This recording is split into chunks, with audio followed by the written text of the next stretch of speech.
Cuando empecé a investigar este caso, lo primero que entendí fue que Hinterkaifeck no era solo una granja aislada en el sur de Alemania. Era un lugar donde el silencio pesaba más que las paredes, y donde las personas que vivían allí parecían existir al margen del resto del mundo. La familia que habitaba la granja estaba compuesta por 6 integrantes. Todos compartían el mismo techo, pero no necesariamente la misma paz. El hombre al frente de la casa era Andreas Gruber, el patriarca. Tenía más de 60 años y era conocido en la zona por su carácter violento y autoritario. Años antes de los hechos que estoy por contar, había sido condenado por mantener vínculos prohibidos dentro de su propia familia. Desde entonces, el nombre de la granja quedó marcado, y muchos vecinos optaron por mantenerse a distancia. Junto a él vivía su esposa, Cecilia Gruber, una mujer mayor, silenciosa, casi invisible para quienes pasaban cerca del lugar. Su presencia parecía diluirse bajo la sombra permanente de su marido, y del clima tenso que reinaba en la casa. La hija de ambos era Victoria Gabriel. Tenía 35 años y había regresado a la granja tras enviudar durante la Primera Guerra Mundial. Oficialmente, su esposo había perdido la vida en el frente, aunque con el paso del tiempo comenzaron a circular rumores que jamás pudieron confirmarse del todo. Victoria volvió con 2 hijos pequeños, y con ella regresaron también las miradas incómodas y los comentarios que nadie se animaba a decir en voz alta.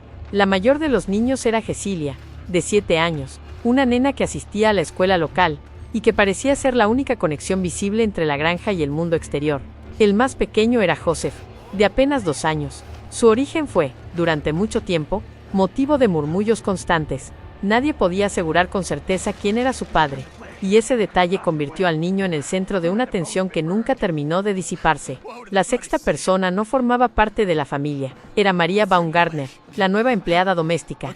Había llegado a la granja buscando trabajo y estabilidad, sin saber que su llegada coincidía con el momento exacto en que todo estaba por quebrarse. Apenas tuvo tiempo de instalarse. Nunca llegó a conocer realmente el lugar donde iba a vivir. Después de conocer a quienes vivían allí, entendí algo más inquietante. La granja no solo estaba cargada de conflictos humanos, había señales de que la casa misma no estaba en calma. Meses antes de que todo ocurriera, la empleada doméstica anterior había abandonado el lugar de forma repentina. No dio demasiadas explicaciones.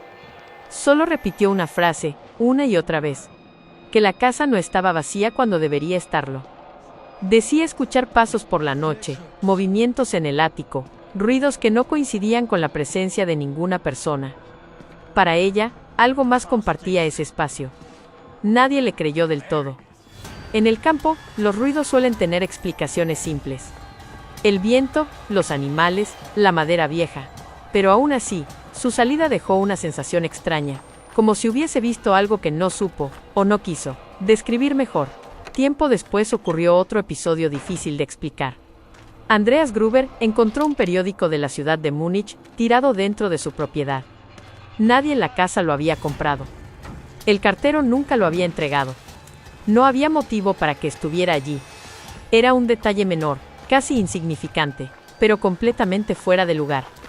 Días más tarde, apareció algo todavía más inquietante. Después de una nevada reciente, Andreas notó huellas que venían desde el bosque cercano y se dirigían directamente hacia la granja. Pisadas claras, humanas. El problema no era que alguien hubiera llegado. El problema era que no había huellas de regreso, como si alguien hubiese entrado y nunca se hubiera ido. A esto se sumó la desaparición de un juego de llaves de la casa. Nadie admitió haberlas perdido. Simplemente dejaron de estar, y por las noches volvieron los ruidos. Pasos sobre la cabeza. Crujidos en el ático, movimientos que no encontraban explicación cuando alguien subía a revisar. No había señales de fuerza, no había puertas rotas, no había testigos, solo la sensación persistente de que la granja estaba siendo observada desde adentro. Con el tiempo, esas señales dejaron de parecer simples coincidencias, porque la noche del 31 de marzo de 1922, todo aquello que había sido una advertencia silenciosa terminó de tomar forma. No se sabe con exactitud cómo comenzó. No hubo gritos que los vecinos recordaran. No hubo disparos. No hubo una pelea que dejara rastros evidentes. Lo que sí se cree es que alguien logró hacer salir a los habitantes de la casa, uno por uno, hacia el granero. Tal vez un ruido, tal vez el movimiento del ganado. Algo lo suficientemente creíble como para que bajaran a revisar, como tantas otras veces. El primero en llegar fue Andreas Gruber. Después, su esposa, luego Victoria, y finalmente la niña. Dentro del granero, ese espacio que conectaba directamente con la casa, alguien los fue enviando al más allá utilizando una herramienta del propio lugar. Nada traído desde afuera. Nada improvisado. Todo parecía indicar conocimiento del terreno, de los hábitos, de los tiempos. No fue un acto apresurado. No fue caótico. Fue metódico. Después de eso, la persona que había iniciado todo cruzó hacia la casa. Allí estaban las dos últimas personas que no habían salido. La nueva empleada doméstica, María Baumgartner, que dormía en su habitación, y el pequeño Joseph, que descansaba en su cuna. Ninguno de los dos tuvo oportunidad de comprender lo que estaba ocurriendo. Pero hay un detalle que incluso hoy resulta imposible de asimilar del todo. Cuando los cuerpos fueron examinados tiempo después, se descubrió que no todos habían partido al mismo tiempo. La niña, Cecilia, la más pequeña de los que habían sido llevados al granero, aún seguía con vida después de que todo ocurriera. No por mucho tiempo, pero lo suficiente. Había quedado sola, en la oscuridad, rodeada por los cuerpos de su familia. Los registros indican que pasó sus últimas horas allí, consciente, atravesando un dolor físico y un terror difíciles de imaginar. En ese lapso, el miedo fue tan intenso que dejó marcas claras de desesperación, señales de una angustia que no tuvo testigos y que nadie escuchó. Pensar en ese momento obliga a detenerse, a entender que lo ocurrido en Hinterkaifeck no fue un solo instante de violencia, sino una experiencia prolongada, silenciosa, encerrada entre paredes de madera y tierra húmeda. Y aún con todo eso, lo más perturbador no fue lo que ocurrió esa noche. Lo verdaderamente difícil de comprender es lo que pasó después. Los cuerpos no fueron encontrados de inmediato. Nadie dio la alarma. Nadie fue a revisar. Pasaron 4 días completos. Durante ese tiempo la granja no quedó en silencio.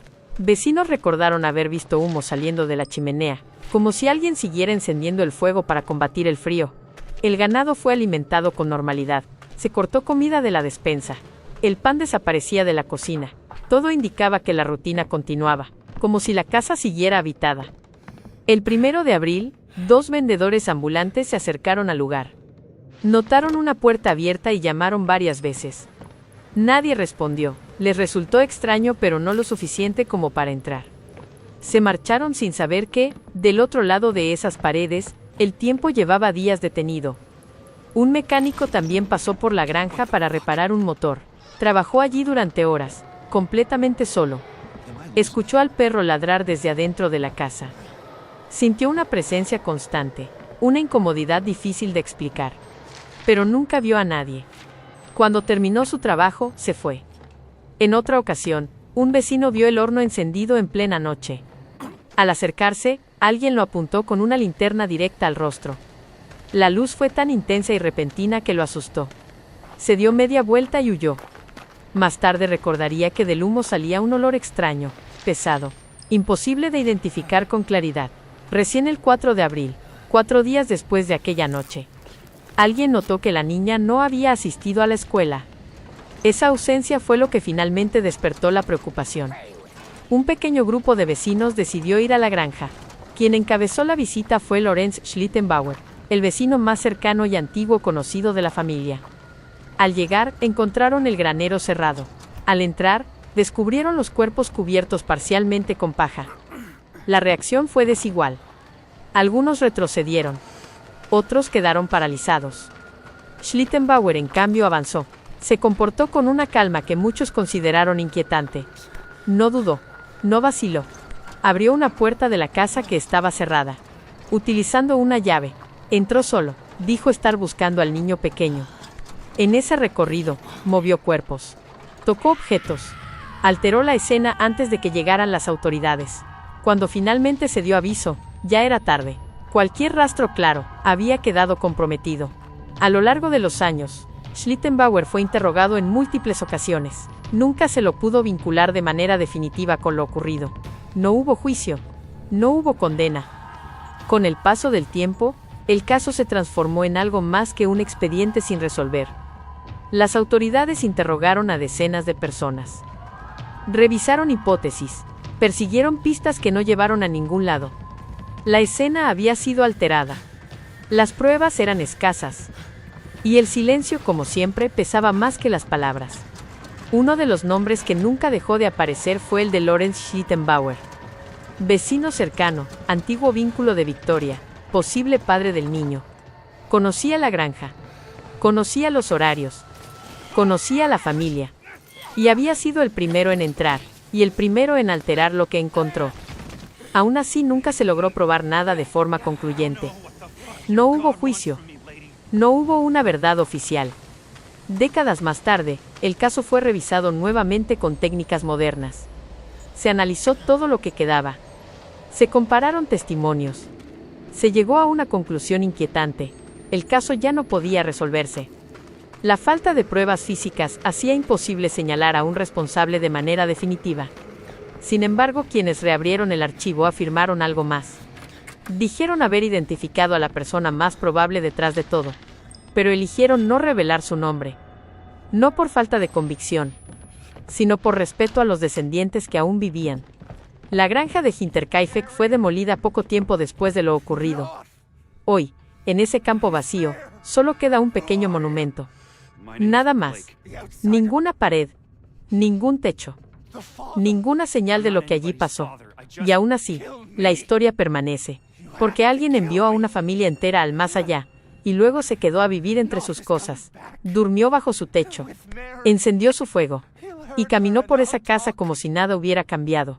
Ese es el verdadero misterio de Hinterkaifeck. No solo quién fue, sino cómo pudo quedarse. Si esta historia te dejó incómodo, inquieto, entonces cumplió su propósito. Porque este archivo no es el único. Y no es el último. Hay lugares donde el horror no termina, cuando todo parece haber acabado. Y en este canal, esas historias siguen abiertas.